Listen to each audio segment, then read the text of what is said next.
The wonderful Wayne Madsen was amongst the runs again as he became the first man to score 1,000 championship runs this summer after he secured his third 100 of the season on the opening day of the LV County Championship match between Derbyshire and Middlesex in Derby.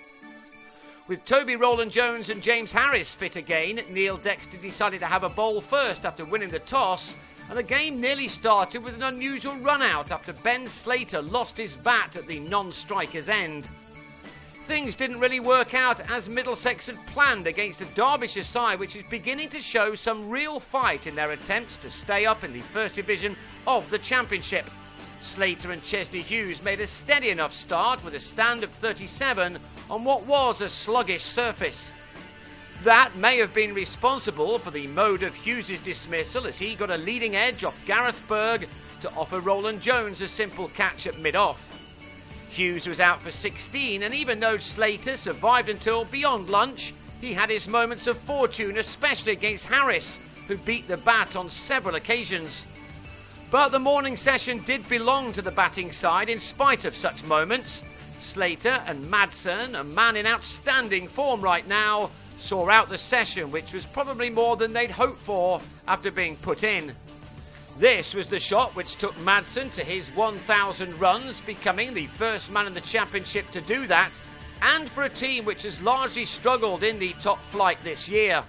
No longer, it seems. They won their last game against high-flying Sussex, and in Slater they are developing a talented opener. This nick boundary took him to his second successive 4-day 50, this one coming off 128 balls with 5 fours. Alas for him, he couldn't go on. On 53, he edged a rising ball from Harris behind to go with the score on 118 for 2. Ollie Rayner then removed Shivnarine Chanderpaul for a couple, Sam Robson with a catch at short leg. Madsen, though, remained and he moved with few problems to his 4th successive championship 50. He'd needed 95 balls for this one, with that being his 7th 4. His county must be very happy to have a player in such tremendous touch at the moment.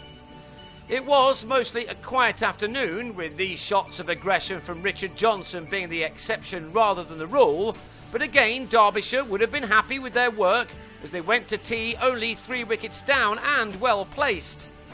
They lost their 4th in the second over after the break, Johnson rather giving it away by driving Adam Voges straight to Harris at mid-off after making 33.